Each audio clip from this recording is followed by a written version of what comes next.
So musician in the building, rapper in the building. How did you get started in that? Cause you had an interesting career. You got signed really young. Right. Off of Freestyle. Right. At that. But so how did you kind of get into the music? How did you come to the shout out decision? to my family. My family's the Sugar Hill Gang, so they're actually the first rap label ever. But everybody know that. Everybody know that. Yeah, but they ain't signed me. Damn, so that's fucked up. That's fucked up. It be your own people. Tell me about it. But my mother is the one who promoted the record. My mom's went state to state, and she made sure that rap got on the radio. So shout out to her. And then because I was inspired by that, I wrote my first rhyme. She wrote my first rhyme. And then after that, I just kept going. Eventually in high school, I rapped on the radio 5 days in a row. I beat everybody. And we got to deal with Def Jam. It wasn't that I won that deal. It was a little bidding war. And we decided to go with them. I went to Bad Boy. I went to all different labels. Shout out to them. And so we got it on Def Jam.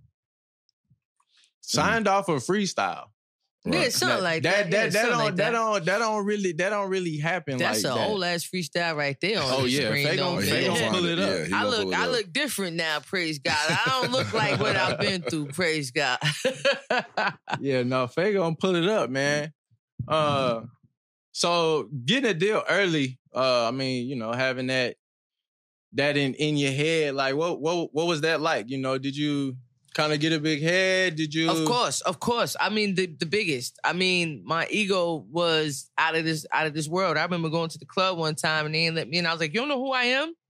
Oh, shit. Yeah, clearly they didn't. Underage though? You was trying to get in? Yeah, I mean, I was like 18, 19. Like the night that happened with Jay-Z and Un in the club and Jay allegedly stabbed Un, I was there.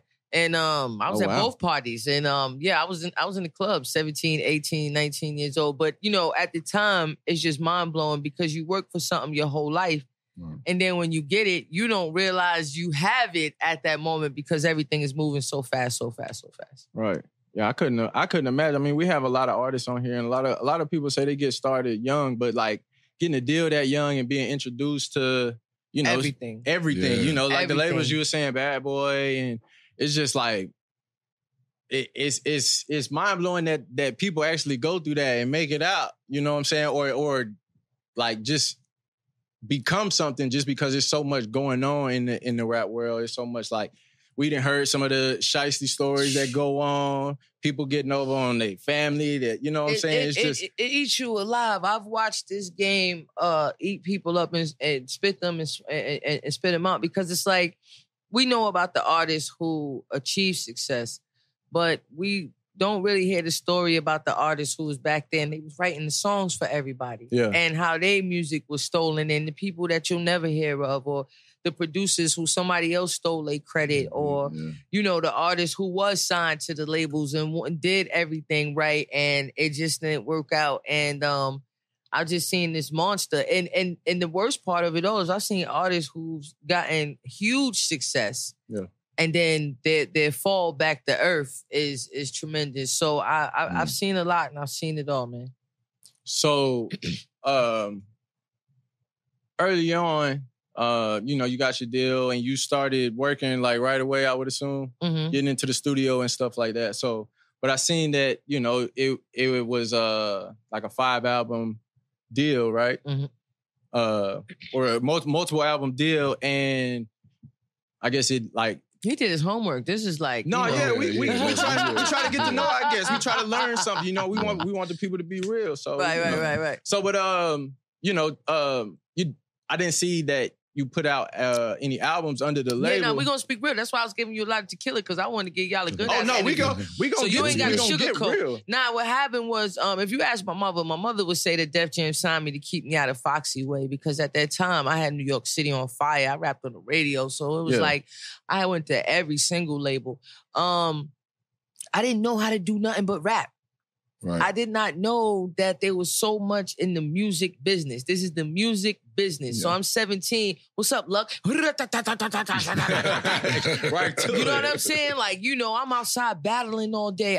I didn't have the right managers. Like Chris Lighty had a meeting with me one time with Kevin Lyles and sat me down like, yo, Luck, I want to bring you to Violator. I want to manage you. You get what I'm saying? I thought I archived that video. Where is he finding this shit? Look, that's podcast Jesus right there. He gonna find it. He gonna find everything. If you talk about it, he gonna pull it up. I didn't archive that, but if it's out there, he gonna find it. You know, so I remember Chris saying that, but I was being loyal to my manager, not knowing that wasn't the right step. So if you don't have nobody fighting for you behind the scenes, you could be the nice out there, but it won't matter because if nobody's handling your business. This is the music business in capital letters. Yeah. Hey, does that say Team Thick on your shirt? Yeah. So for 10 years, you know what they mean. Extra. Yeah, it was. I was in the strip club heavy at this time. I wasn't a dancer, but I was running with a crew of dancers. I even wrote for them, had them rapping and shit. Okay. But so that was the squad at the time. Shout out Team Thick. Team Thick in the building. So y'all was you say you got started like battle rapping. That was big in Jersey and New York. It wasn't that. It was just that I always wanted to prove that I was better than everybody else. Okay. You get what I'm saying? You said the ego went crazy early. Yeah, so when I was young, because it's like I'm a girl, so I always have to prove myself. You get what I'm saying? So it's like you get the little light-skinned girl, you're supposed to be pretty. Nobody want to hear that shit. You're not supposed to be loud. Right, yeah. So growing up, and I was telling my girlfriend, my fiance, I was telling her the other day, I was like, yo, growing up, the boys would be like, okay, you know, all right. So I had to just go harder. So it's not that I'm a battle rapper. It's just that I always had to rap to prove I was better than everybody. And then that's how it just, you know, came about. So... And then people shitted on me in high school. They ain't treat me right. So when I had the record deal walking through the high school with Def Jam jacket on, what? No, that's at the locker like this. In high school with a record deal? What? You had a chain? Oh man, you can't tell me nothing. Yeah, no. The checks. See what had happened was the checks and everything started clearing. Everything started happening. So like it wasn't really popping until like after high school. But Kevin Lyles, DJ Enough, they came to my high school graduation. Lil Mo wrote me $1,000 check for my graduation. Ooh, you know what I'm saying? Like I got a couple $100. That ain't right. Yeah. I ain't touching the you know stack. What I mean? Got me a little cell phone, so you know I was like, you know what I mean? Had a little flip joint. Yeah. Yeah, but it was a good time, and then it wasn't. Oh man. Well, let's get into it. What? Facts. No. So the I guess the battle rapping, that wasn't really your thing. You just had to do that so you was writing your own stuff, right? Yes, sir. Right? Yes, sir. Been since day one. You like sir. writing. Well, I told you my mother wrote my first rhyme. Yeah. You know what I'm saying? And then fuck it. When I got a record deal, one thing that I've always fought with, and I know a lot of people do, is a lot of women do, is self-esteem and insecurity issues. And even though I was the one who got the record deal, I'm the one who's been doing all these raps. When I got signed initially, I had somebody writing for me. Yeah. And shout out Lee Majors, Bush Babies. He's super dope. And it was like the first couple months. Yeah. And they didn't love none of my songs at Def Jam. None of them, never. And but then songs by the time that he was writing for me. Oh, okay.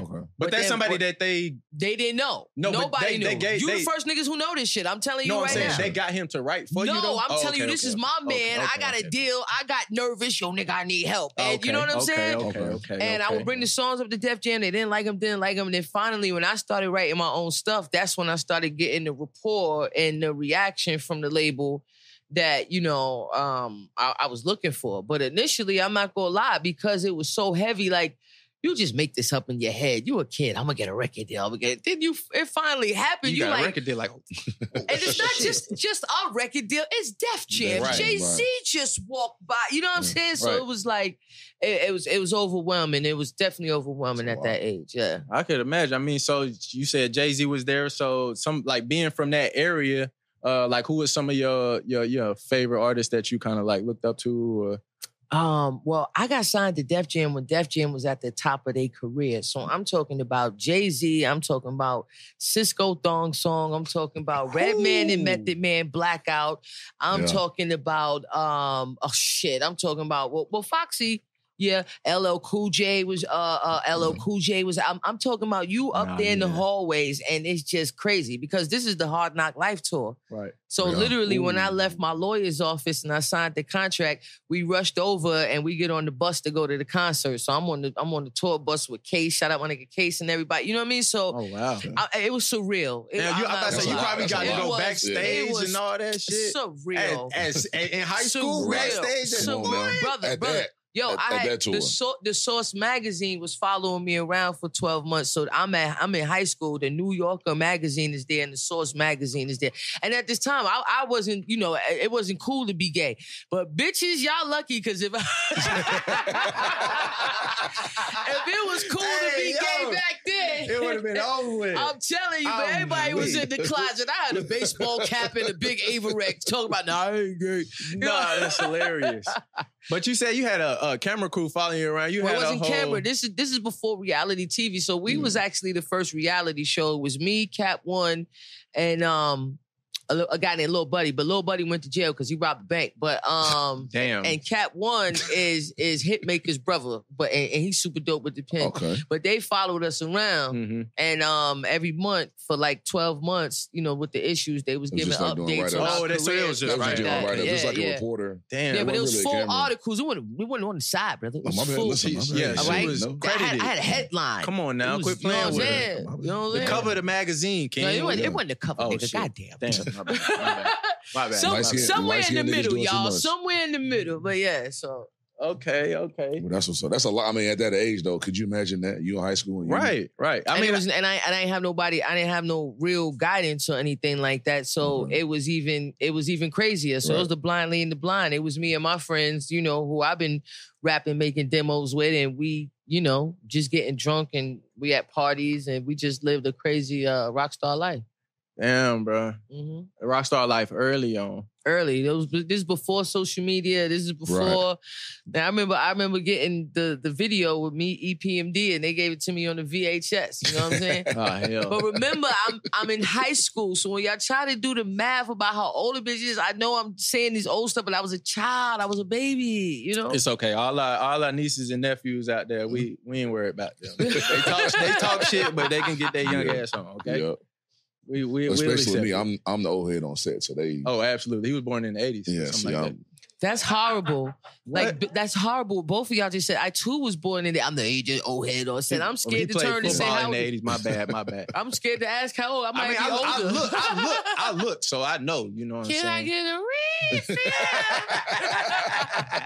Yo, shout out Dolly B. This is me and her. I can Tina without the violence. You know what I'm saying? Without the violence. That's my beautiful wife and my beautiful artist. Because I'm going to be honest with you. She was in the car one day. She was reciting somebody else's song. I said, bitch, you too pretty. You are an artist now. That's how it is. Oh, wow. Now so that's how it happened. I got a studio in the crib and she rides a beat and she's dope. And then it got out of hand a little bit because like we take road trips, right? So to distract her from the fact that I'm playing the beat for 3 hours, I was like, baby, go ahead and write yourself a rap. You know what I'm saying? Hell nah. Not, nigga, when she started... Put her to work. When she started saying her rap, I got a little wait, hold up now, slow down. You know what I'm saying? Right. You just started. I started rewriting my raps and shit. So it's exciting to be with somebody who's actually didn't know they were talented and got talent. So real gay shit. I'm weak.